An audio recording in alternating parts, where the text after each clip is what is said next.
I just cried in another movie, dude. What movie? Before I tell you, I know how this goes, but I want you to hear me out because I think it's a good reason to cry in a movie. It was the first 5 minutes of Disney's Tarzan just now before I came out here. Dang it. Okay. No, just get it out of your system. Are you all right? The first 5 minutes. It's powerful. Did you watch the first 5 minutes of Up? Sometimes the first 5 minutes will do things to a person. No, but I'm just sitting here thinking about like a meeting room, and they're like, okay, Bob, what do? We got to grab them really fast, right? So you're going to have these guys in here, and it's for the kids, right? But there's going to be these old guys that bring their kids in. We got to figure out how to just like punch them right in the gut. It's a good meeting. Yep. So what did they do to you? What did this room full of emotional terrorists do to you? Oh, my goodness. Well, these geniuses... In the first 5 minutes of Disney's Tarzan, have you seen this movie? No. Well, in the first 5 minutes, they get the main character to where they need to be in order to be in a Disney movie, which is the parents need to be dead. Right. So they accomplish this in a freak leopard attack. So these poor people survive this horrible 19th century shipwreck, presumably off the coast of Africa, and then they come to shore and everything's okay because they saved their baby. And dude's beard is immaculate, and they make this amazing Swiss Family Robinson-style treehouse, and it looks like everything's going to be good, and then a leopard just comes in and kills him. Yeah. All while Phil Collins is singing with his dreamy, ethereal voice. You know what else happened? What? Some poor mom gorilla has her little baby gorilla fall behind the caravan a little bit, and the same stupid leopard eats her baby gorilla right in front of her face. Oh, so the leopard kills both the mama gorilla and the parents? No. The leopard kills the baby gorilla in front of mama gorilla's face. Yeah. And then, as if that wasn't enough, the leopard climbs up into the treehouse and murders the mom and dad who survived the shipwreck, but doesn't notice there was a baby in there. Oh, so the parallel is people are just like gorillas. I don't know if there's any point. Well, actually, I think maybe I sort of do know the point they were going for with literature at that point, but this is not what we're talking about. None of that made me cry. You know what made me cry? False. Phil Collins is, singing along and everything, and it's all about like strength of heart and not giving up. And the dad is like trying to provide for his family, and so he's taken the mast from the shipwrecked ship and he's got it on his shoulders, and he's trying to hoist it up by himself, but he can't quite provide for his family by himself because it's a mast of a ship. Yeah, because it's heavy. His wife runs over and puts her shoulders into it with him, and they make this moment of eye contact, like, we got this together, and they lift it, and I teared up. Why are you laughing? I really thought you'd apologize at that point and be like, you know what? No, I just think it's funny that you cry when females do things that are powerful. I just think that's funny. But that's what it is, man. I don't know. I like girls. I like it when they do cool stuff, and I like my wife, and I like my daughters, and because I've got these 3 women in my life, well, 2 are still little girls, I just get real squishy in my heart about it. Like, you want to know something else that made me cry in a movie? What's that? Too bad, I'm telling you. Do you remember the part at the end of the first Tobey Maguire Spider-Man when finally Kirsten Dunst and Tobey Maguire like have a minute to themselves and there's sirens or something, and he looks out the window like, I'm supposed to go and do brave things, and she's like, go get him, Tiger. Yeah. I was like, that was awesome. And that's what I'm married to. Yeah. So it made me feel things inside, but you keep laughing at me. No, I'm not laughing at you. Yeah, I'm totally laughing at you. I'm totally laughing at you. Yeah, because I can hear it because of how we're on the phone together. No, the funny part is that you have a weakness. That's the funny part. That's funny. Why is that funny? I don't know. It's funny. It's just good to have that, right? Yeah, it's definitely good. It means you're human. Yeah, it's definitely good. Yeah. It is crazy, though. Like, I know we've made a joke out of it these last few years, like the little girls running and doing brave stuff, but it is every stinking time. We went and saw Alita Battle Angel in Puerto Rico, which was not special at all, but it's a girl cyborg and she fights bravely against things that are bigger. Yeah. Like, it can be the crappiest movie in the world, and I'm still just like, go get him, girl. Nice job. And I feel things. I don't consume as much media as you do. I think that's what it is. It's very difficult for me to get lost in a movie. When's the last time it happened? I'm trying to think. Ooh, wow. Yeah, I don't know when the last time I sat down and watched a thing on... I'm watching The Man in the High Castle with Tara. We watch like one every week, maybe? Like one episode a week. That's incredible restraint. There's just a lot going on.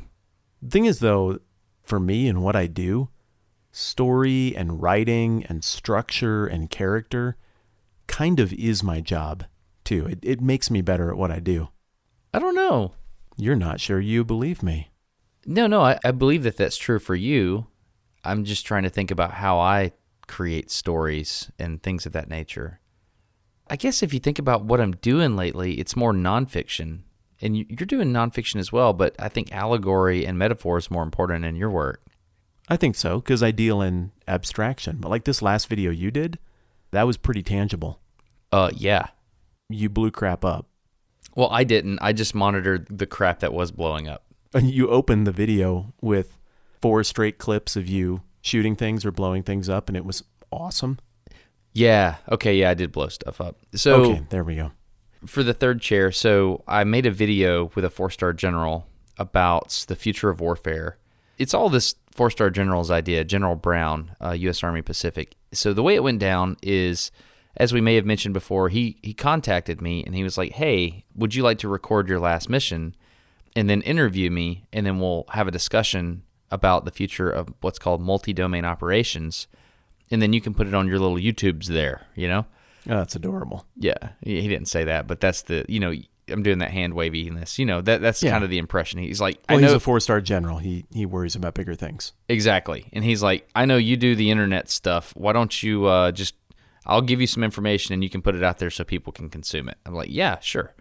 And I interviewed the guy, and it's just fascinating. Like, I feel like I've been a pawn on a 3D chessboard for 15 years, and I don't really understand my role.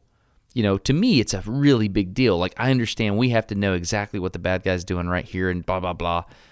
But he is the mastermind, or one of the masterminds behind the bigger picture.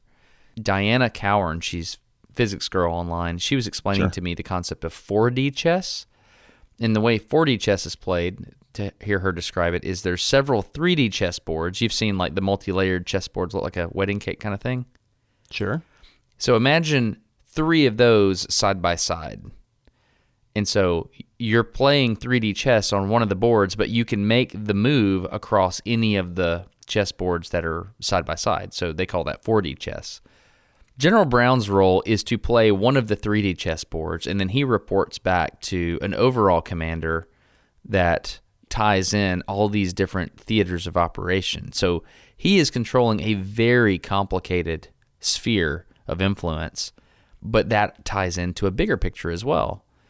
I'm a little bitty pawn somewhere on the board, and so just to be able to have the opportunity to sit down with a person that strategizes at that level and have a conversation, and furthermore realize that the conversation itself is part of the strategy, like, that was fascinating. And so I had made up my mind. Once I understood what was going on, I was like, I'm just going to ask him, because I spoke to this guy, Lieutenant Colonel Davis, at the 8th Semester Warfare Group at TRADOC, Training and Doctrine Command, and he explained multi-domain operations to me. And he explained that the way multi-domain operations work in the future of war is you have several domains of military operation, and that's land, sea, air, space, and cyber. And heart, cyber, okay. And so he also argued that there may be a That's kind of funny, because cyber sort of is heart. It is. But he said there is the 6th domain potentially that's the human domain, which is basically what people are thinking and feeling. Okay, that's heart.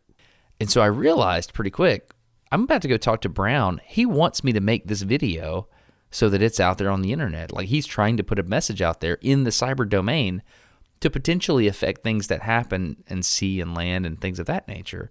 I was like, holy crap, this video is a weapon. And so I made my mind up that I was going to ask him. And to my surprise, when I said, is this video a weapon? I hit him with it cold. I was expecting to knock him off his feet, right? And he said, absolutely. And I was I think like, it was a really reasonable expectation that you would knock a 4-star general off his feet, and that he'd run out of the room crying like the atheist professor in all those Christian email memes. Yeah, exactly. No, the chalk didn't break. Yeah. Yeah, I get it. So no, he was made of sterner stuff, huh? It was impressive. Like, he just owned it. He's like, absolutely, this is a cyber weapon. And I hope it works. I hope it's a countermeasure to anybody that thinks they can blah, blah, blah. And I was like, whoa. So the difference in the cyber operations that's happening from all these rogue nations that are funding this stuff is that General Brown's doing it in the open. He's just walking out onto the battlefield in the cyber domain, and he's like, hey, all of you, I'm calling you out. It's been a few episodes since this topic came up, and I know you've been working on this for, Ever. I don't know, what, months? Forever, yeah. And you did a 30-tweet Twitter thread, maybe in, I don't know, last month before, whatever. And I guess if a tweet can go viral, that's kind of what it did. What's been the response from people? What has come out of this? Are people getting what you're saying? Here's the upshot. So after I went out and did RIMPAC, which was the Rim of the Pacific exercise in the Pacific, and for the third chair, essentially, I was filming missiles striking a ship and torpedoes striking a ship in the Pacific Ocean that were being fired from shore. A Norwegian missile was used, and also the Japanese fired a surface-to-ship missile. And so my job was to film that to understand warhead effects on target, also engagement position, things of that nature, other things they wanted to know that I helped them get. I think General Brown's idea was to put it out there so everybody could see it. Now, thinking about all that and then learning about multi-domain operations and this cyber warfare component, I didn't really understand what he was saying at the time, to be completely honest. I come back home and I'm working on the video and I'm having to get all the military footage I used had to be approved. So I'm waiting on all that junk and I'm trying to formulate my message and all that.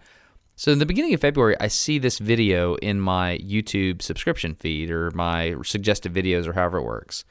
And it says something about Trump and Ruth Bader Ginsburg. Oh, yeah. And I look at it and I was like, oh, wow, I'm not a Republican. I'm not a Democrat. I'm just right down the middle right now at this point in my life. So this seems like an important political moment, though. And then I look down and it's got like 135,000 views. And it was uploaded yesterday. I was like, whoa, that looks like real news. Like, that looks important. So I open it up, and I kid you not, it is a robotic voice. Someone had programmed a robot to read a script, and they had automatically put video over the top of this script. And it was upvoted like thousands of times, and there were hundreds of comments on this thing. And all the comments were like extremely political, one way or the other. And a little bit incoherent. Yeah, exactly. I mean, I have not seen the video. I haven't seen the comments, but I know the kind you're talking about. Yeah, and they're all like, oh, RBG is dead. They're just propping her up and whatever. All this weird stuff. I'm sitting there trying to digest it, and I was like, this isn't real. Like, none of this is real. But it's sitting here on YouTube, and it's got 135,000 views, which is an incredible amount of views. For example, your Greek Orthodox video, it's done that, right? It's doing great. Yeah, it's done that. That's a big deal, right? Like, it's taken you a long time to work to that level, correct? Yeah, getting 150,000 views or whatever it is on a video, that's a big deal for me. And that's something you've worked for years and years and years as a human, like Yes. intentionally creating content, right? Engaging with people, trying very hard. This just seemingly happened overnight, out of nowhere. And so I was like, okay, something's up.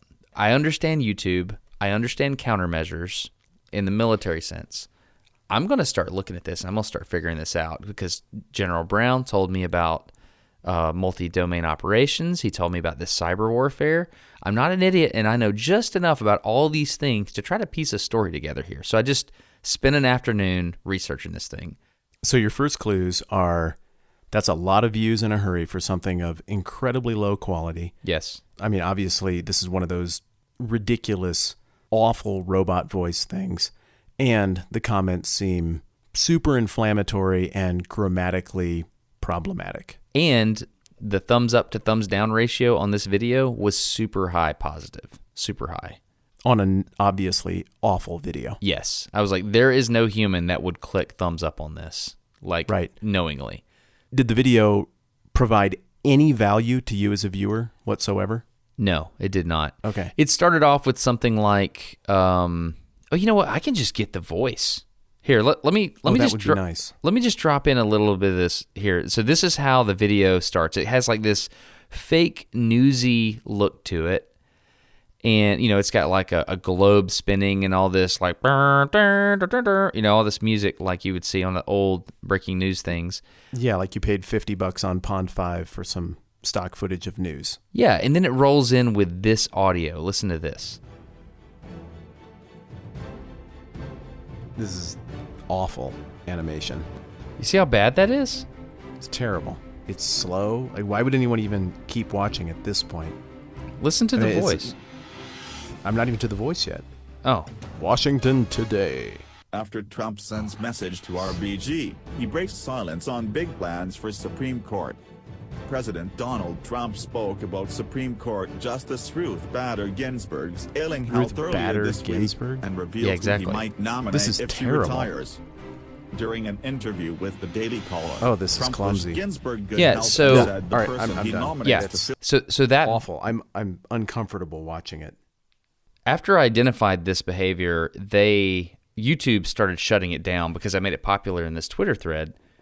But I was able to save a couple of them beforehand because I knew it was going to be weird. So those things had like hundreds of thousands of views. It had a huge like to dislike ratio. So where does your brain go? Obviously, this is inauthentic. Obvious fraud. Yeah. This is. But how do you amass hundreds of thousands of views? And so I was like, what up? So I wrote a script out.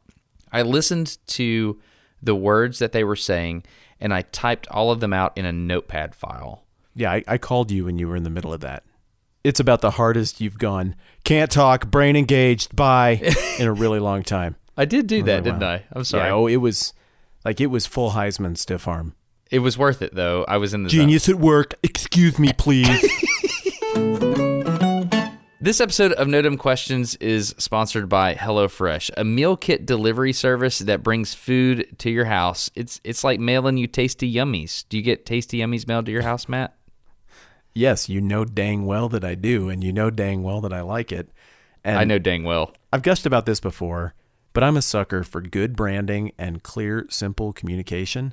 I'm one of those guys, like I was unpacking Walmart furniture, and I opened it up as a bookshelf, and I was like, oh no, 6 pages of instructions with drawings? I don't know if I can, and I can always figure it out. But HelloFresh, I open the package, I take out the card, and I immediately feel like I can do this. I know exactly what to do. So well presented. Oh, yeah. They have to have some type of psychological people on staff that help make these, and graphic designers that make these recipe cards, because they're amazing.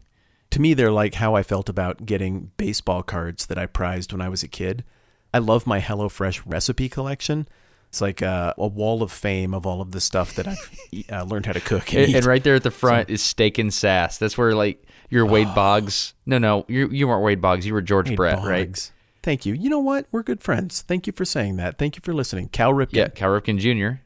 See, I'm paying attention too. Yep. So you're saying Steak and Sass would be your George Brett rookie card? Yeah, I'd frame that and get it signed. Like if Steak and Sass was doing an event, like at a local mall or something, I would definitely go over and have Steak and Sass just dribble its signature all over my card.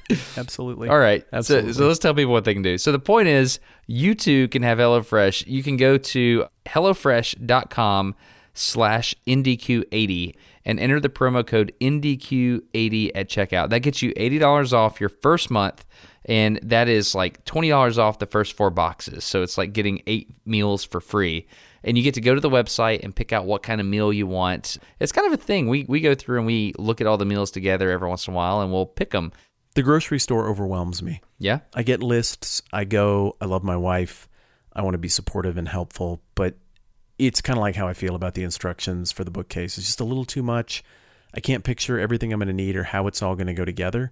But I like the idea of going on the internet and looking at beautiful pictures of food that I want to eat and being like, I want that.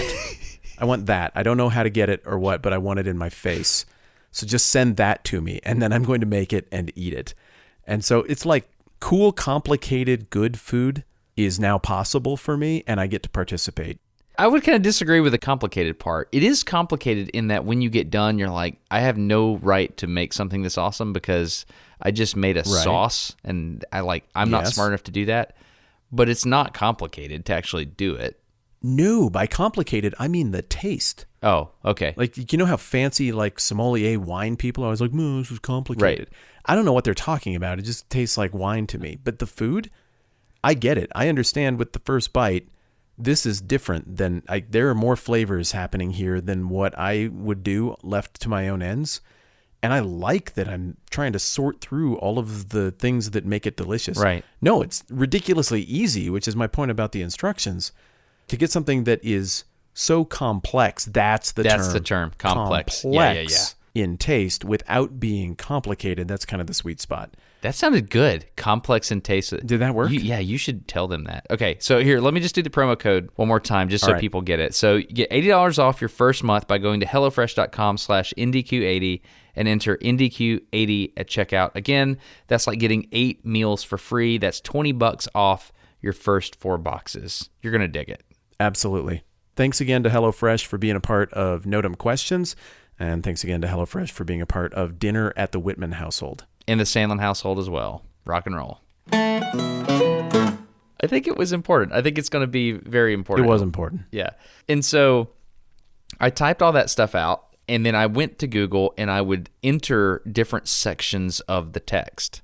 And so there's this thing on a YouTube video where they have an automated captions service, and those captions are inserted in the metadata for each YouTube video. Okay. And so you can search for words on Google, and that will roll it into the YouTube search. Am I making any sense? I'm not using the words correctly. I'm going to go with yes-ish. So if I search for words that are typed in a script, it will search the automated caption files for each YouTube video. Right. Yeah, I'm tracking. Okay. So I just did that. I found dozens of videos of this exact script, which if you think about it, the script is the hard part to write. Dozens of videos of this exact script, but the things were different in the video. For example, the automated voice was different. Really? The images on the screen were different. What's it called? The Carl Burns effect? Is that what that's called? Ken Burns. Ken Burns. The Ken Burns effect was used, but it was used from different starting point keyframes. So you're keyframing from a different anchor point. Exactly. So all these things were happening, and the reason they did that is because the way the YouTube content ID algorithm works is you hash an image. So every frame on a video is hashed. They take all the pixels and they add them up and they come up with a number, and that number is how they compare content ID. It's a really complicated thing, but if you change the footage enough, you can get around the hash function content ID system for YouTube. So it's a countermeasure. That's why a lot of videos you see where people are scamming someone else's content, they'll goof with the aspect ratio, they'll stretch the image, they'll crop it awkwardly, goofy stuff like that. Like any of the channels that just harvest stuff from cable news and then show cable news segments, they all use that trick. And if you think about it, that's a legit countermeasure, right? Yeah, it's a legit countermeasure because some stuff is fair use. But it's more than that. So these people know they're stealing something, and so YouTube has developed a countermeasure to fix that, and that is content ID system. Yeah. Well, then these people go one step further, and they take these stretch mechanisms or whatever, and they create a countermeasure. Mm-hmm. And so I'm thinking about all this stuff. I'm like, this is war is what this is. This is just the escalation of how these things work. And and at what point will YouTube update their countermeasures to run that hash over everything, but to run it in different aspect ratios and to compress it and stretch it to try to catch any of those tricks? Exactly. So they'll figure it out. I decided to get on a plane and go to YouTube. But before I did that, let me explain some of the other things they were doing. My assumption is that they were creating dozens of these videos, and the idea is they would go in with these sleeper login accounts, and they would upvote these videos and create inauthentic behavior on the videos to make them look like they were good and make them rise up in the YouTube algorithm. But more importantly, if you do this and people start clicking on these things, it'll start suggesting similar content. So in my mind, what they're doing is they're creating dozens of videos that look like the same thing, and they artificially inflate them using their sleeper accounts or whatever they're doing, and have those videos recommend similar videos. And if you do that enough, eventually one of these videos will rise up out of the algorithm as the most suggested video because all these other ones will funnel into it.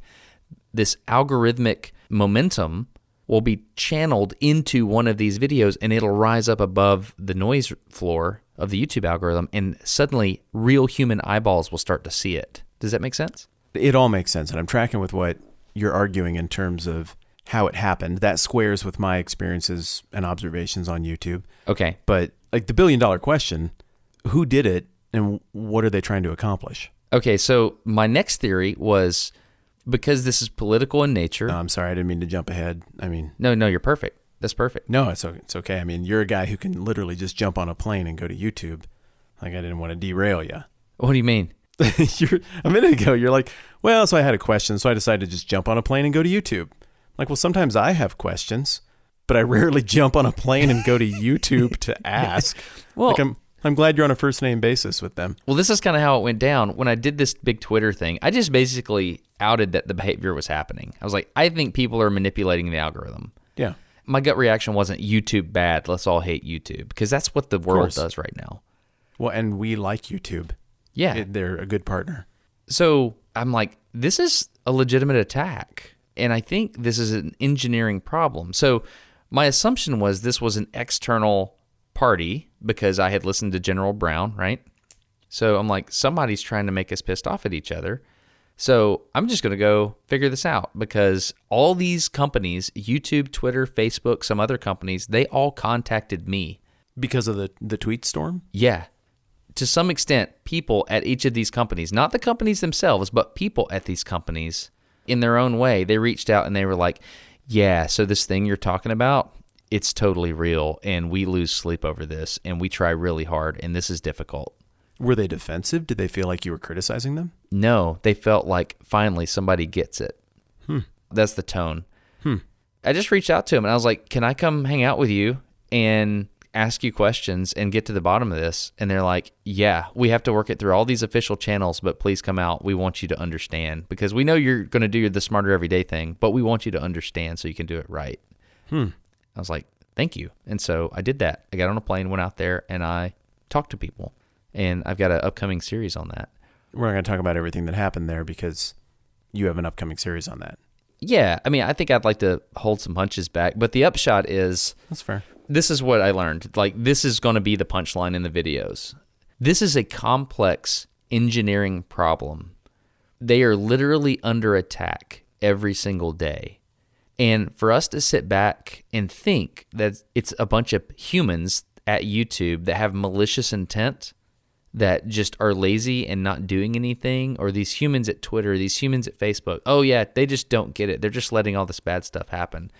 That is a naive, self-centered, childish look at how these things work. Wow. Because however complicated you think this stuff is, it is orders of magnitude more complicated than that. Okay, but all right. I hear you on that. But how on earth does it help someone's cause to make an awful news video? I mean, from what I saw, there was no real opinion or angle in the video. It was just kind of a lazy repetition of some bizarre comments the president made. Like, you don't need Russian bots to attack YouTube in order to feel like from time to time the president makes goofy comments. I mean, whether you find that endearing or not is another question. But I don't see what the upside is of that particular example. Okay, let's just go into this. So my assumption was that this was an ideological attack where these people wanted us to hate each other. So they're going to get to the most divisive issue possible at the time, which is politics. And if you listen to the text of what that bot is talking about, it's like taking a very Democrats think this, aren't they bad kind of approach. Oh, okay. So I turned it off too soon. So my assumption was they're trying to get Republicans and Democrats to hate each other. Okay. So I went out there to YouTube, and I even alluded to that in my little Twitter storm there. I went out there and they're like, no, that's not what this is. I was like, what do you mean? Look at it. They're like, it works like this. The goal for people in developing nations is to make money. And if they can figure out a way to make money from a computer farm, they're going to do it. And so these attacks are motivated for two different reasons primarily. Number one is financial. If they can figure out a way to create incentivized content, and the incentive is getting money from advertisements, they're going to do it. Yep. And I asked them, I was like, how much money do you think they're putting behind making this kind of content? And they're like, millions of dollars. I was like, what? I was like, yeah, think about it. If they can figure out a way to make money on our system, they're going to do it. And they're going to play within the rules. This is the thing. All this junk is within the rules. They're going to make this content and try to game the system in any way possible in order to send money to themselves. And so that's why you slowly are seeing the bar being raised on these platforms. You hear people complain now, well, I can't become a YouTube partner because I don't have X thousand subscribers. And the reason is because if they kept the bar low, then all these machines could jump over the bar. You see what I'm saying? I do. The thing that's interesting, though, is, at least in the example you're giving me, the thing that whoever this is, from wherever they are, believes that can get our attention and earn clicks is divisive stuff. Yeah, exactly. Like, they're smart enough to know that's what works. Yeah. And I'm smart enough to know that's what works, even when it's tongue-in-cheek. If I make a video that's right through the front door, like, here's some stuff about some things from the Bible, I've got a good subscriber base, and they will watch that and will engage, and it's a good experience. But if I make stuff that is pushing back on fringe, bizarro ideas, I'll get double the views on that kind of a video, just because there's tension and disagreement built into the premise of the video. I'm about to blow your mind, dude. What I'm about to show you, you have not thought about yet, because I had not thought about it a week ago, and I'm knee-deep into this stuff. If you hadn't thought of it, then I definitely haven't. Shut because up. of how our brains both are. My point is, go ahead. I'm knee-deep into this. It needed to be said. It needed to be said. I apologize. Okay. This is going to blow your mind. Yourself. Okay. All right. Blow my mind. Okay. Go to watchit.com. WOCHIT.com. Right now? Yes. Okay. Watchit.com. All right, I am there. Okay, for the third chair, explain exactly what you see. Exactly what I see. Okay, it looks like the kind of thing that you can log into. So this is some kind of personalized thing. We love video, so we built the predictive video creation platform that you'll love too. Create impactful videos now. Okay, watch this. This is absolutely mind-blowing. I want you to think about you being YouTube, right? Okay. You create this platform, YouTube, and the idea is all these people are going to make videos about things they love, and they're going to upload it. And then you're going to create these artificial intelligence ways to go through all these videos and make sure there's no violence or gore or nudity or things like that, right? Yeah, mostly works. Yep. Okay, so along comes things like watch it. Scroll down. Okay. So just describe what you see here. What does this service appear to be? I can't. It looks like video editing software. That's what I'm seeing next. Primitive video editing software. It's not good stuff. Meet your deadlines. 108 million licensed assets. Okay. Now stop right there. You see 108 million editorial and creative license assets. So they gather up all these images and they do things like that. Scroll down in the next line of stats. This is what I want you to stop and think and listen to your brain and what it's telling you about these numbers that you see. Scroll, read. Video's trending now. What do you see? Whoa. Wow. There's a third chair here, Matt. You got to explain what you're seeing, man. Yeah, well, I'm drinking it in, buddy. It's kind of a lot. You came to this prepared. Holy cow. Okay, so what they're saying is in the last month, they have mushed together a collection of 108 different editorial and creatively licensed clips or images. 108 million. 108 million. Numbers matter right now. Yep. 1.6 million videos in the last month. Okay, how many videos did it say they created today? 59,000. Wrap your brain around that. I'm trying. I scrolled through my YouTube channel, taking stock of where things were at, I don't know, a few days ago. I was like, wow, look at this. I covered I had this entire book of the Bible. I covered this whole series of topics, all this history stuff. It's like 250, 260 videos. And I think about how much time and care and individual writing went into each of those. And that's like 250. This is 59,000 videos created today. Yeah. I mean, and they're like Taco Bell menu videos where you just take the same handful of ingredients and just mush them together in slightly different ways and try to pass it off as something original. So this does several things. So this is the weaponization. I'm going to use the term weaponization loosely here. This is the weaponization of content creation. So if you can create 59,000 videos today on whatever topic your people are paying you to do, because you're using these artificial intelligence engines to create these things, you enter a script, you enter a digital content asset library. So let's say we're going to mix in some videos about Trump and Ruth Bader Ginsburg and the Supreme Court from the outside and the White House, and then we're going to shake it all up and we're going to pour out the Yahtzee dice and we're going to see what video we get. And we're going to do that 2,000 times today. And we're going to have these machines make us 2,000 videos, and we're just going to slam them on the internet, and we're going to try to saturate what's going on. Something will hit with that many. Yeah, that's the idea. Because it's only sort of merit-based. But look at this. It's ready to publish. Customize your daily video creations into your own fresh branded story. That'll take 1 minute. Yep. What? Yeah. Can you imagine making a YouTube video for your channel in 1 minute that would provide value to a viewer? Right, exactly. That's impossible. But here's the thing. Okay, this is the brain melting part. So are you beginning to wrap your brain around the scale of using artificial intelligence to create online video content? And this is only one service. This is one service that's above board. This is a for-profit, non-state funded service that is doing it in the open.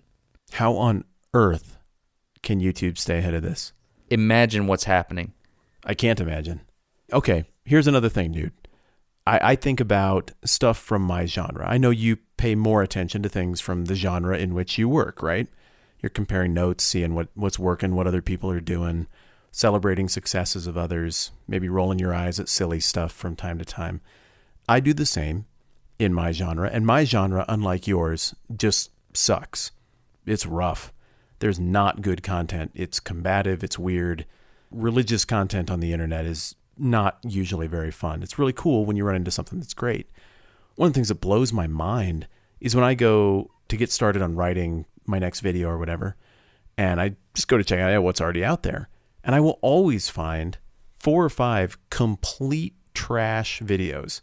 Nobody on screen, stock footage garbage, and a script that was written almost like it was written in another language and then run through a translator bot. And I will see these from time to time be wildly successful. And so part of what's blowing my mind right now is I'm finally understanding how that can happen. And honestly, that's a little bit less discouraging. So there's some upside to this. The story I want to tell is you, YouTube person that's angry because YouTube did something wrong, do not understand the engineering problem that these people are trying to solve. This is an impossible thing to stay ahead of. Can you imagine what it would take, how much money and manpower and man hours it would take to go through and manually delete just the 1.6 million videos that were shared from watchit.com alone last month? It's impossible. It's impossible. So they create these artificial intelligence countermeasures, right?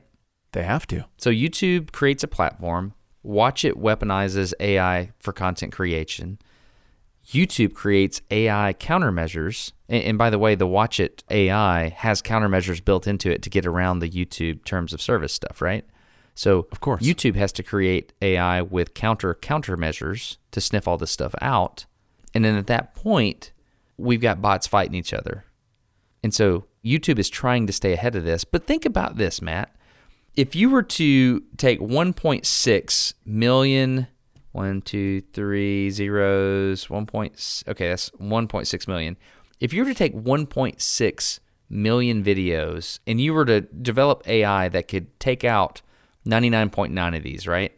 So we're going to let 0.01 slip through the crack. Okay. How many is that? Like 1,000? Yeah. You're still getting all this stuff through. So let's imagine the bad guys want... Is it 1,000? I didn't add it up. Is that how much it is? I think so. Hold on. 160,000 times 0.001 is what you want. Times 0.001 equal 1,600. Yeah, 1,600 videos would still get through. Okay, but here's the other question. Yeah. In getting that whittled down to 1,600 videos, and we really should have been able to do that in our heads. We should have. Now that you've run the math on it, I'm feeling pretty embarrassed. Yeah. Did you know that we do base 10 here with our numbers? No, I didn't know that. No. Yeah, there's a lot of really convenient little tricks that you can use because of that. It's crazy. 10 fingers is amazing. You do professional math, right? In engineering for a living? Move on to your point, Matt. Okay, I was just checking. I wasn't absolutely for sure. So just think about, in an effort to purge 99.9 whatever percent of that, how much collateral damage is there going to be as well? Exactly. It's not just here's how much gets through, it's here's how much good stuff gets caught in the filter. And this gets me to connecting some dots here. And I'm going to ask the third chair to be patient here, because I know that people from a whole variety of points of view listen, and I appreciate that.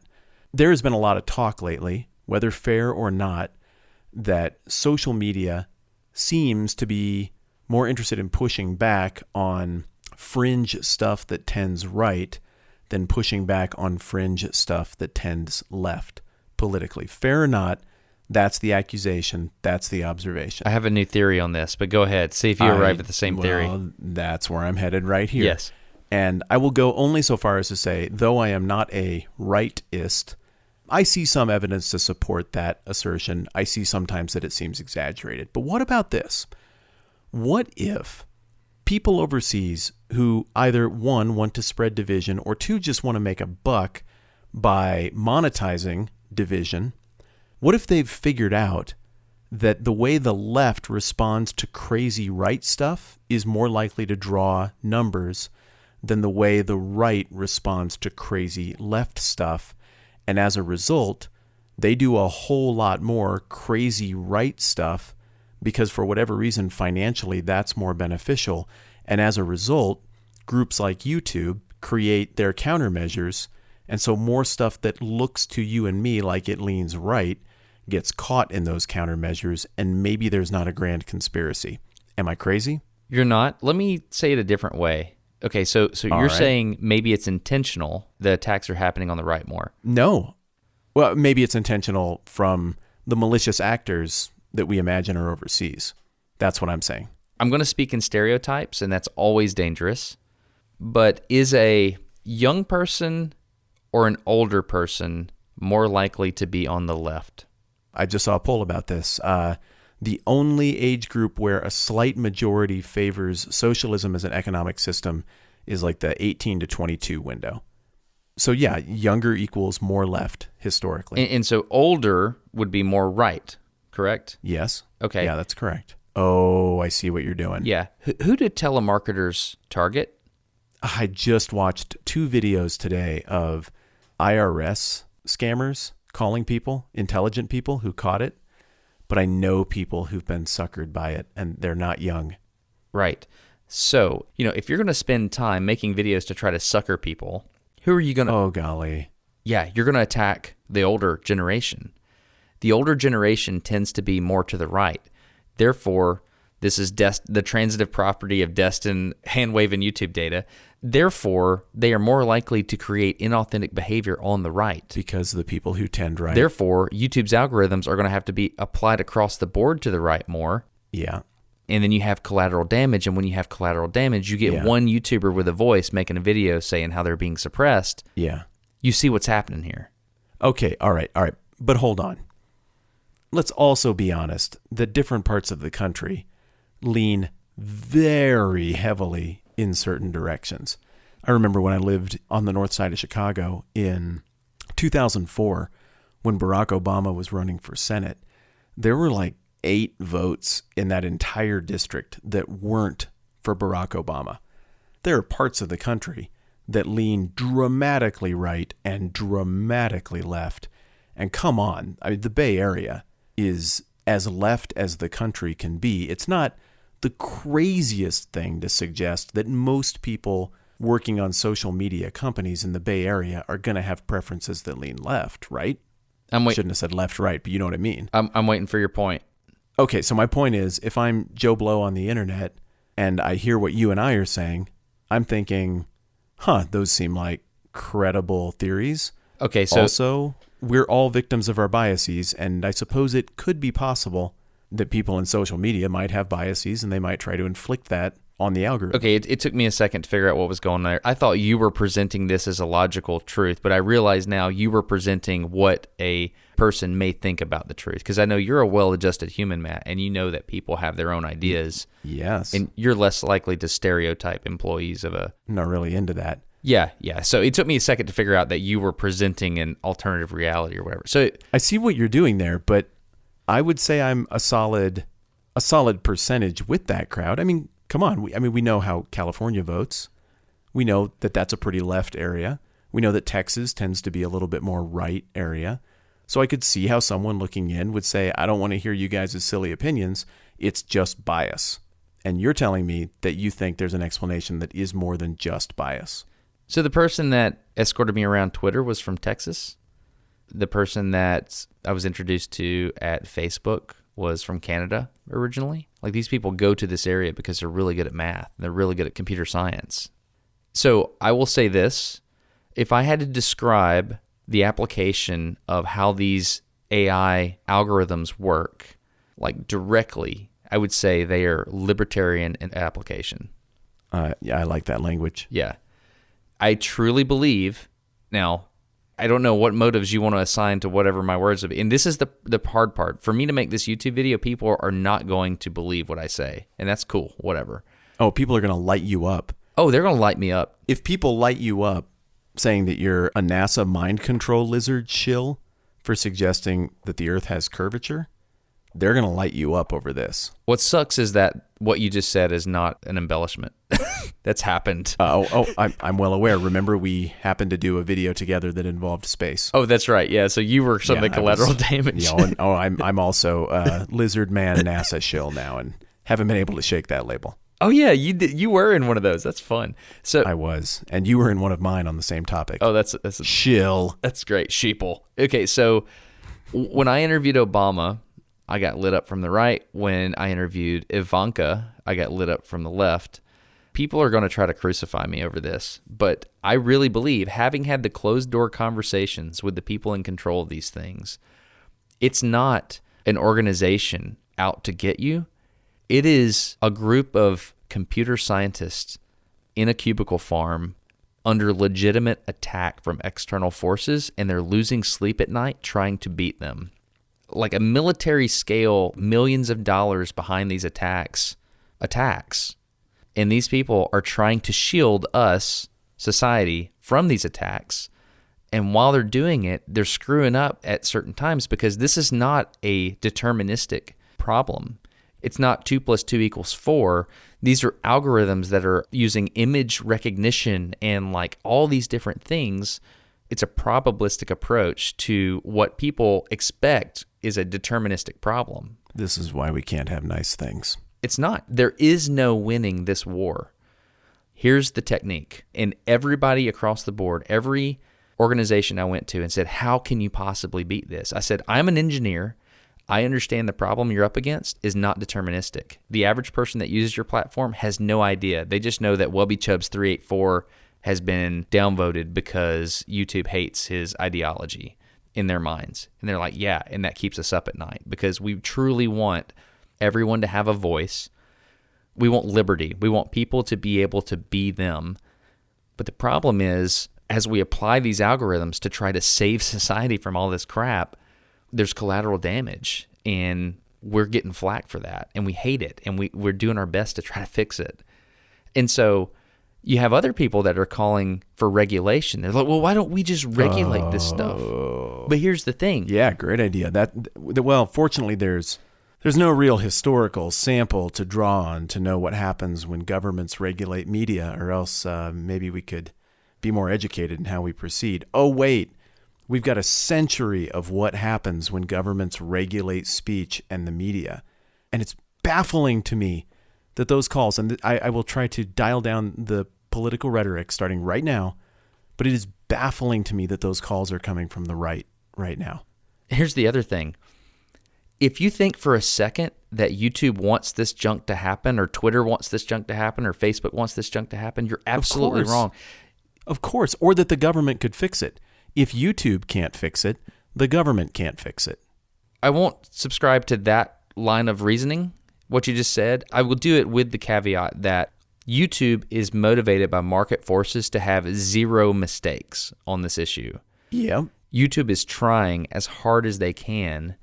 If you make a law right now saying that they have to be regulated, it would change nothing about what they do. It would change things about what they do. One, they would not make compliance, and then there'd be a showdown, and the government would either have to follow through and issue fines or not. Two, in order to be in compliance, the government would have to have access to all the behind-the-scenes workings of YouTube to know whether or not they're doing what they ought to do. Three, the expense that it would add would mess with the YouTube economic model and would affect people's jobs and everything else. This is one of those things where, as a free market guy, I'm really encouraged by what you're telling me about what you heard from YouTube, because they're incentivized the right way to try to make the thing better. And I think this is the kind of thing that you're more likely to make better through financial incentive than by the clumsy force of the state. Exactly. I'm going to make the video to try to explain that to everybody that's mad at the algorithm. Wow. You're going to get absolutely wrecked. I am. Have you ever disabled comments on a video? I haven't, and I'm not going to. Okay. This is truth. Well, it is truth. This is truth.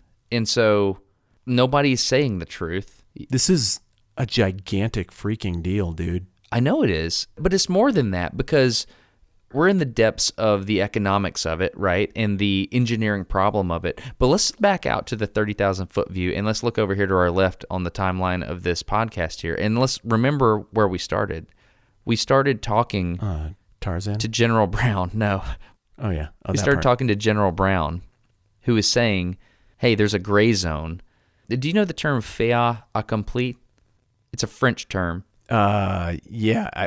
I've heard people use it, but I'll sound dumb if I try to define it. Go ahead. What it means is a fait accompli. I learned it from listening to General Brown talk. He said the idea of these cyber attacks for ideological reasons. Am I saying that word right, by the way? Is it ideological or ideal? Yeah. I have a hard time. Ideological. Yeah. So these attacks that are happening for ideological reasons are specifically to try to change people's minds so that you can, get a wedge in that crack in their society, and then you can just pound it with a hammer and split them wide open. You mean like dropping a whole bunch of leaflets out of a bomber? Same thing. Onto a country you're thinking about invading. Same thing, only no longer do you drop the leaflet and it flutters down from the sky. You inject it in a screen in the people's house that they watch privately alone. And they don't know where it came from. That's the difference. Yeah. They think they thought of it. This problem that we're talking about is not a military problem like I originally thought back when I was at RIMPAC listening to General Brown talk. As I unpack this onion, I realized this touches markets, this touches politics, ideology, it touches censorship, it touches everything. And it all boils down... religion. Yeah, it touches religion. And it all boils back to an engineering problem. An engineering countermeasure that's being developed to try to protect people from evil people. Is that fascinating or what? You people rule the world.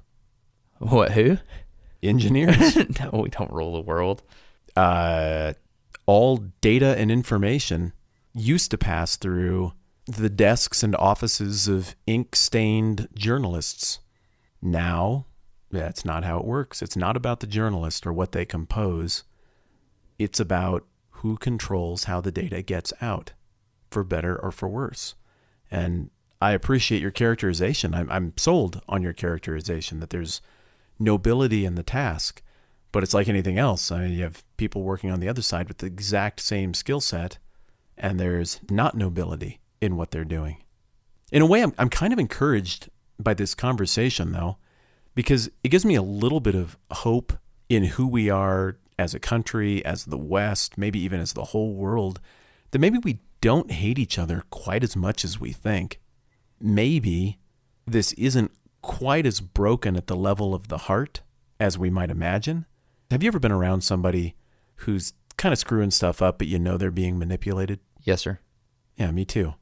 That comes up from time to time. And you look at that and you're like, wow, this lady, this guy, and I, we're not that far apart, but there are forces acting on us that are putting us in a bad position here. It happens in business. It happens in family.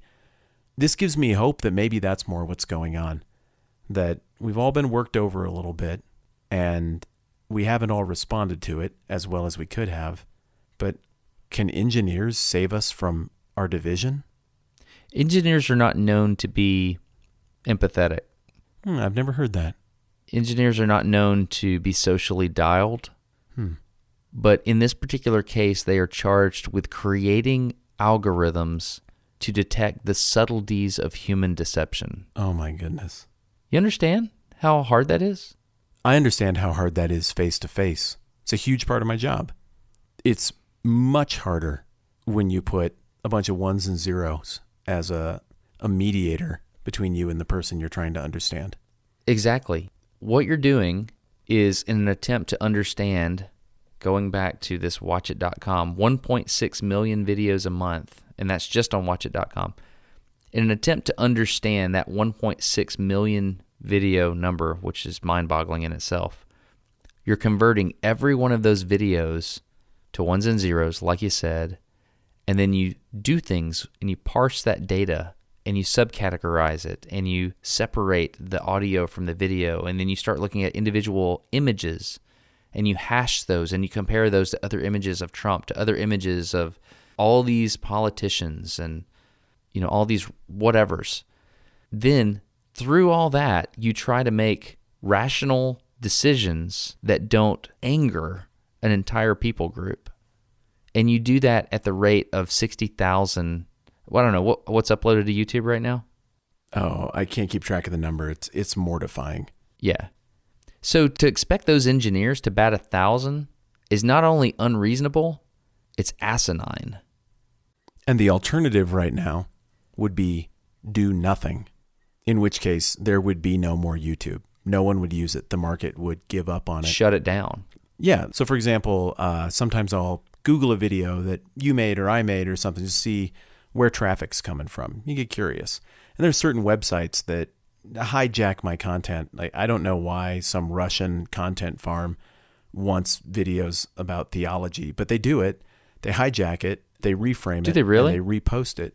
Oh yeah, all the time. I had hundreds of thousands of views on that How Voting Feels video from like all over the world. And I didn't get credit for any of that stuff. It got stolen by the right people and reframed, and I never could get ahead of it. So YouTube calls this incentivized content, and Facebook and Twitter calls this coordinated inauthentic behavior. And they're all knowing that it's happening. And what I think they're just now starting to realize is that if they work together, they can figure this stuff out more. So Twitter in particular was very quick to tell me security like this is a no-compete issue. So Facebook actually gave Twitter a pat on the back. In my interview, they said, hey, we recently took down a big group of this stuff because Twitter gave us a tip. Apparently, Twitter picked up the bat phone and called Facebook and said, hey, look at all this, and this. And then Facebook used that and acted on it and took down just a bunch of inauthentic behavior, which I thought was great. It's almost like a tech intelligence branch. Yes. In terms of reputation, I think YouTube's is probably strongest, and it jockeys with position for Twitter, which has taken some hits in the last few months, you know, up and down. I would say Facebook's reputation in terms of trustworthiness is probably third right now among those three. But I would say, generally speaking, on the one hand, most people hearing this are going to be like, that's not really who I want on the front lines. People have pretty strong feelings about Facebook, whether that's fair or not. But what's the alternative? Who else can be on the front lines.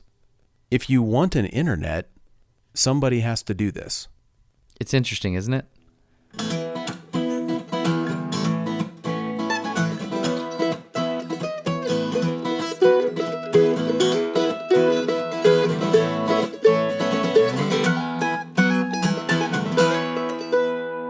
Okay, so let's think through the multi-domain operations.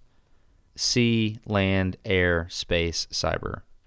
We have the Navy for the sea, the Army for land, Air Force handles air and space. I would be an advocate for a full-on cyber force. Ooh. I would be an advocate for something like that because it's already happening, dude. Let's don't kid ourselves. Yeah, but you know what? I want accountability. Like, you say cyber force, all I hear is NSA. All I hear is, what? No, we don't. Why would we even look at your stuff? We don't care. It's not like we're going through your emails and your phone calls. Oh, well, here's a paper that says you are. Well, okay, well, it turns out we were. But, I mean, why does it really matter? It's not like we even look at them. Okay, well, we actually do look at them. But, you know, I think there's some trust that's been lost.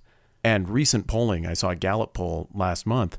I mean, for the first time maybe in ever, people view their own government in the United States as the biggest problem in their lives. And is that fair? Well, I think the government does a lot of things right, too. But some trust has been broken there. So the idea of a cyber force sounds nice, but man, I'd like to see some accountability on that we haven't seen from some of the other groups who operate in similar domains. Can I add a little bit more color to that picture you're painting there? Yeah, sure. So you do realize that there are already cyber operations that happen within the military, right? Of course. Yeah. Of course. Come on. Okay. You understand there's more happening than just government tapping phones kind of thing, right? I do. Okay, cool. I just want to make sure. By the way, I just straight up assume that because my phone has a transmitter on it and it has a camera, I just assume that it's at all times streaming pictures of me somewhere. Do you assume that? I assume the same. Yep. And I maneuver and handle my phone in keeping with that. So when it's bidet time, I am very thoughtful about how my phone is positioned should I be holding it in my hands. No, I mean, every once in a while, I like to make it fun for whoever's having to watch those images. I don't think that would be fun for those So people. like when I'm in the shower, sometimes, I check social media in the shower, and I'll throw my phone out of the shower, and I get out of the shower, and like in Halo, people would play, and then they would go, and they would squat over. Oh, no. Oh, you do not. No, you don't. Oh, stop. I just leave that to your imagination. It's like, what's up? No, no one's imagining anything. You filled everything in. All the dots are connected. Thank you for that. Yeah. That's problematic. Have you, everybody knows about 1984. Have you ever actually just read the whole thing? Yeah. Yeah. How did I do it? Maybe I didn't read it. They have these viewing screens, right? They do, telescreens. And telescreens are in your house. Yeah, I've read it because I know the whole story, and I didn't watch any kind of movie or anything. I remember reading it. And then there was this couple in there, and they liked each other, and then they were... Yeah. Okay. The Muse song, Resistance. I don't know this for sure. I've never looked into it, but I feel like the Muse song, Resistance, is about the main characters in 1984, that love is our resistance because love is basically outlawed and sexuality is outlawed. Everything is for the party in this imagined world of Oceania in the second half of the 20th century. But one of the things that really stood out to me was how different everyone's behavior became when they knew everything was being watched. And we're pretty flippant about it right now, or we try to be, or we make jokes about it. But I'm different in conversation since it became apparent that someone is always listening, and since it became right to start acting like that. I'm different, and I don't think that's good. I really think freedom of human thought and expression is absolutely crucial, and even if it's not illegal to say things and think things, it might be later. I'm very, very troubled by that aspect of things. So I'm still pushing back a little bit on what exactly the cyber force would do. How exactly would the cyber force interact with, say, the First Amendment and speech issues? Because I don't really want a branch of the government making decisions about approved speech or not approved speech. If all they do is protect speech, full stop, that would be more interesting to me. Can I go on a rabbit trail that is going to tickle parts of your brain? I accept. Google the word panopticon. All right. So you said something there that I thought was very interesting. In 1984, you said the main characters behaved differently when they thought they were being watched at all times. Well, they behaved differently because they knew they were being watched at all times. There was a jail designed with this in mind. It's called a panopticon, and the idea is you could minimize the amount of oversight from an overseer and maximize the number of people that were being watched, but you weren't necessarily watching them at all times. All you had to do is create the possibility that they were being watched in order for them to change their behavior. So this panopticon was designed a long time ago by this architect, and it was a style for a jail. And imagine a circle, and you have these cells along the edge of the room in all directions. And you can have a multiple level jail with open walls towards the center. And as long as you put one guard in the center of the panopticon, that one guard could monitor all of the inmates at the exact same time. Unreal. And that guard could read a book, and just with one little glance of the eye, he could monitor any single prisoner in the entire building. Wow, I'm scrolling through. I'm looking at pictures here. Holy cow! This was designed by Jeremy Bentham. Do you know that name? No, I don't. How about John Stuart Mill? No. Okay. Bring me up to speed. If I wanted to learn more about Jeremy Bentham, what should I read? I don't know. I couldn't tell you anything you wrote. Oh, let's just Google it. Here, hang on a sec. What? Anything on my shelves, and I don't Jeremy know. Bentham's severed head on display at what? Is that really a thing? Dude, we're in the rabbit hole. No, this is a good rabbit hole. Yeah, here we go. I'm just in the Wikipedia article. The fundamental axiom of his philosophy is that the greatest happiness of the greatest number is the measure of right and wrong. Wow, that is ladder logic. Yeah, so you can see that Bentham, he doesn't sound like my libertine live and let liveism that starts from the assumption that all people have value because people are created in the image of God. So people I agree with, people I disagree with, it doesn't matter whether I like your ideas or not. You have value and you're allowed to think them. Bentham is more arriving in a similar place as me by saying we just add up the total amount of happiness. So I guess that's a hedonism to a degree of the most people, and we do that. My problem with utilitarianism, and the reason I wouldn't say I am that, is because you're going to shaft a certain minority of people whose happiness isn't drawn from the same things as the majority. Interesting. But I still couldn't name you one book that he wrote. Do you see anything here? No. Okay. That's a fun little rabbit hole, right? So people... That's a very fun rabbit hole. People Thank change you for indulging me. when they're being watched. We went to Panopticon, and then we went to Jeremy Bentham. And who was the other person? Well, I just threw out another example of a utilitarian. John Stuart Mill is kind of the famous one. Man. Okay. This was fun, dude. I feel like we could keep going, but... Yeah, well, I think we're going to. This is the second time that this topic has come up. You've been researching this and thinking about it for months. We've been talking about it. Maybe in a future conversation, we could talk about, are you okay with people knowing that we gamed out the conclusion to your last video together? Yeah, that's fine. Which part? Well, I mean, the part about what do you do about it? And that's kind of where I'd like to end this conversation is it doesn't take a tremendous amount of thought to look at the world and say, oh man, that's a problem. Oh, that's so dark. Well, that's like 1984. But what do you do about it?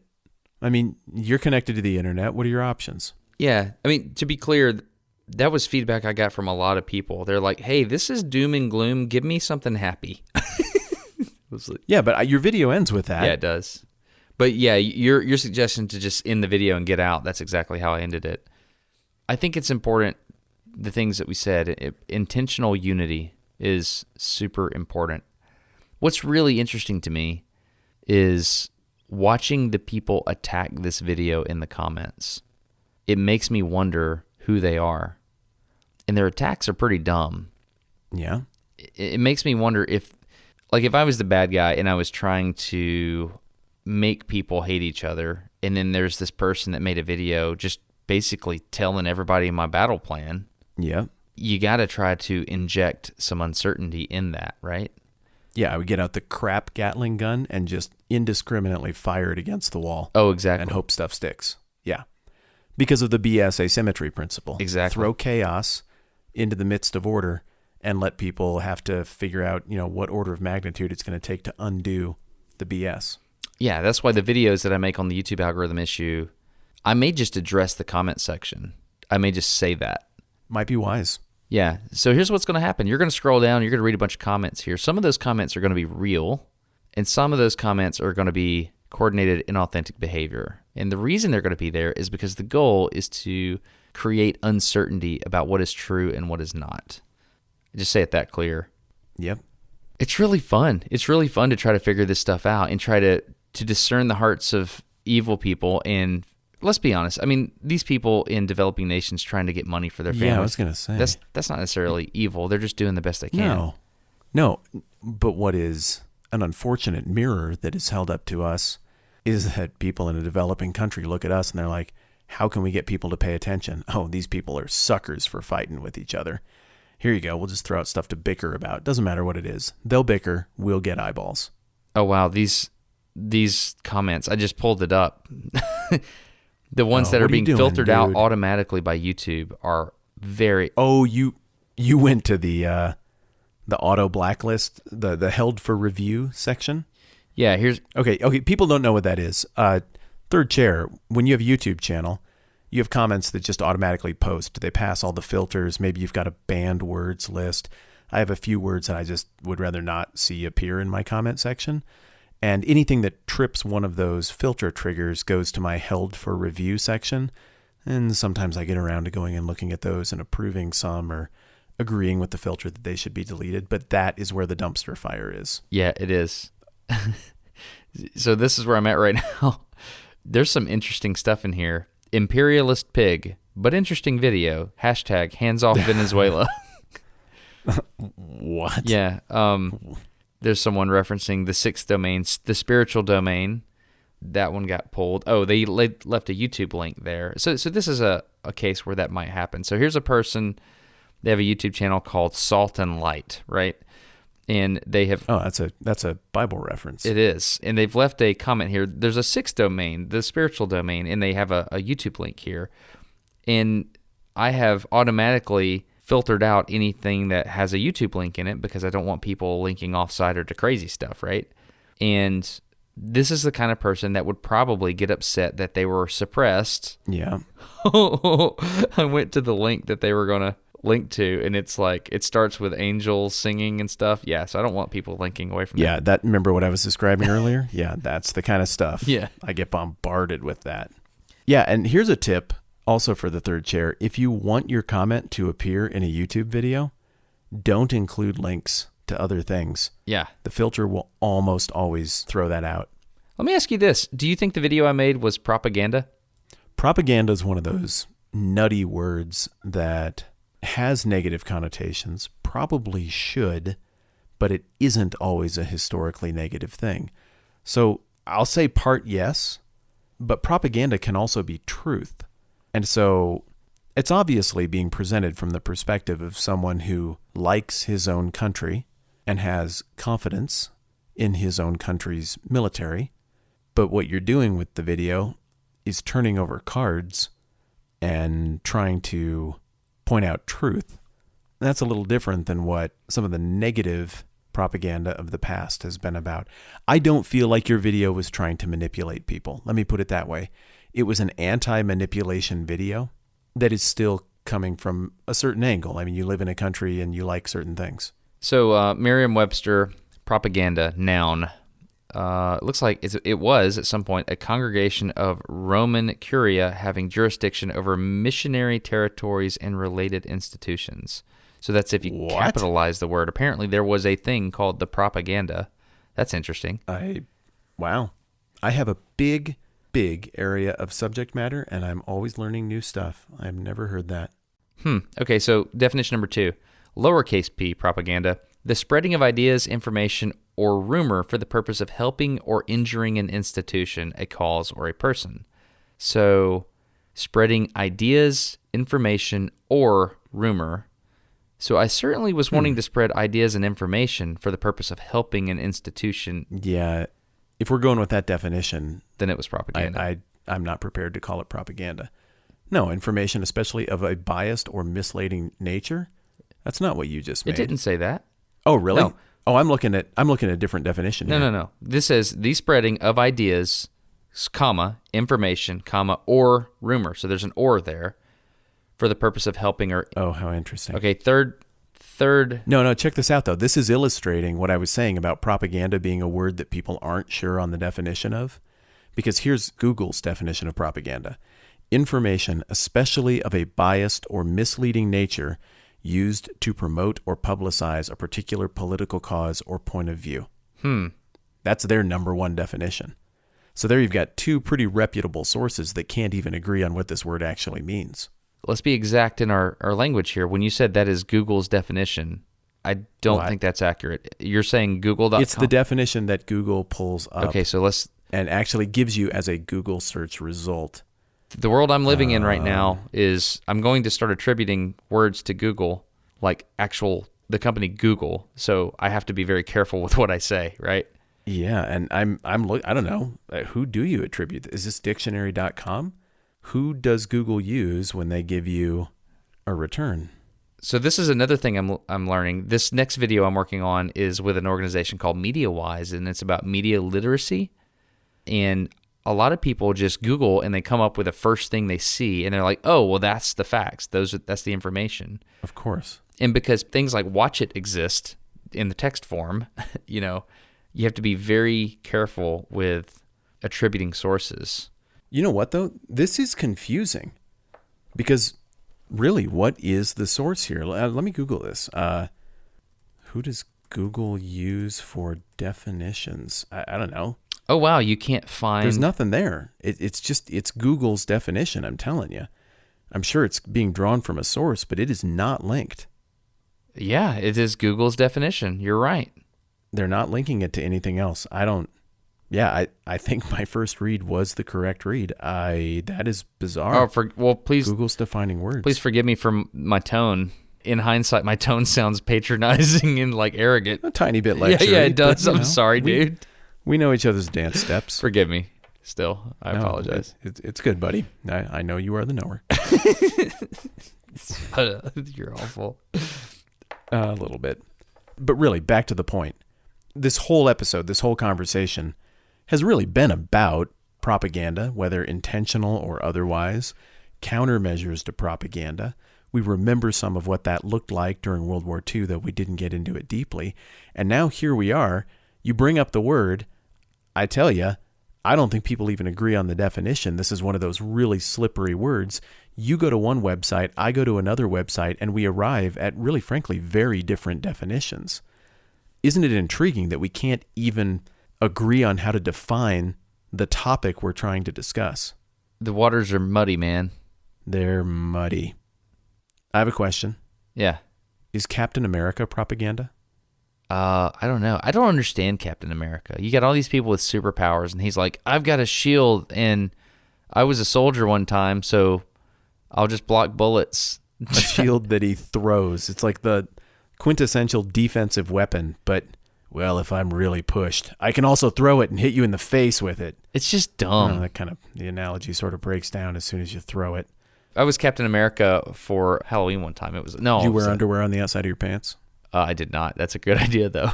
Well, then you didn't get it right, but nice try. So what happened?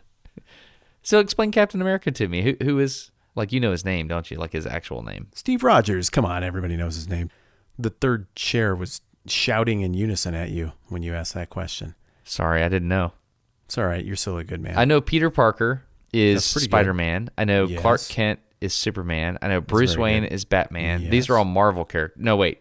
No, don't. That's DC, right? They're all DC. Those are both DC. Yeah. Okay. Yeah. What's Iron Man's name? Iron Man. Oh my gosh. You got this. Oh my gosh. First name Tony. Tony Stark. Okay. Okay, that's pretty good. What's the Hulk's real name?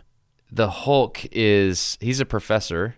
Yeah. Oh, golly. Physicist. It's like two names together. Yeah. Remember why Wade's dad named him Wade? Wade Watts? Uh-huh. Yeah? Because it's, the same initial and superhero Because names. it's sound like a superhero thing. Yeah, that's right. I'm sorry, I don't know who the Hulk is. Bruce Banner. Bruce Banner. See, there you go. You got all this stuff rattling around there. We're not quite done here yet. Okay, one more. What's Superwoman's name? I don't know. I don't like DC. What's Wolverine's real name? Did you just hand wave everything? All this stuff is hyper important, except the things I don't like. I'll hand wave those away. Those are not important. Oh, yeah. You know what? I think we can all agree that is how this works. You bring up stuff, and I just, dude. She has an invisible not jet. Interested, brother. Superwoman does not have an invisible jet. You're thinking of Wonder Woman, dude. Wonder Woman's name is Dianna. Oh, my gosh. I look like an idiot right now, don't I? Oh, my goodness. I don't even know where to start with how disappointing that is. I mean, holy cow, man. Like, this is the second time in, 10 minutes? Yeah. You've scolded me, and you were just, not right at all? I don't know. I still want to be friends, but dang, dude. Who is Superwoman? That one I really don't know. That's getting too far down the rabbit hole for me. Okay, so Wonder Woman is the thing. Yeah. God, I feel like an idiot. But Wolverine, did you get Wolverine? Do you have Wolverine? Oh, yeah, Wolverine's one, right? Logan. Just Logan. Yeah, there you go. That's it. It's just Logan? Yeah, you did pretty well. I don't think you should feel any shame. You know what? Maybe a little shame. In all seriousness, we talked about all this super complex, geopolitical huge things, all these big things, and my brain really loves it, and I like trying to figure it out. And then I got a little anxiety there when we started going through the superhero characters. You're so much better at pop culture than I am. I don't know about that, but it makes me happy that you feel anxiety over really pressing important things like that. I really do. Do. Don't get me wrong. You came off great. I can't think of anything that if I were you, I'd like to go back and do differently. I think it was great. So a whole bunch of you have decided that you want to go miles above and beyond and support this program financially, which is ridiculously, incredibly generous. And encouraging. Yes. Well, yes. I mean, you took the words right out of my mouth, literally. It just means a ton to know that many people on the internet resonate with what we're doing and are a part of the conversation enough that you want to participate this way. So super thank you. And we've done stuff in the past. We did 50-cent pieces a while back. Maybe that's something we should do again. That was pretty cool with the certificates that we did a few months ago. We've done this ridiculous gimmick with the 50-50, which I think is one of the worst ideas in the history of the internet, but yet we haven't taken it down. It was a great idea. And it was a wonderful idea. It was a good idea when I was sitting at that Arby's by the interstate in Utah. Whatever. I don't know. There were a lot of disemboweled things. Whatever the case, we just got to talking just now and goofing around with what do you even call it? What were we doing there? Let me explain it. Okay.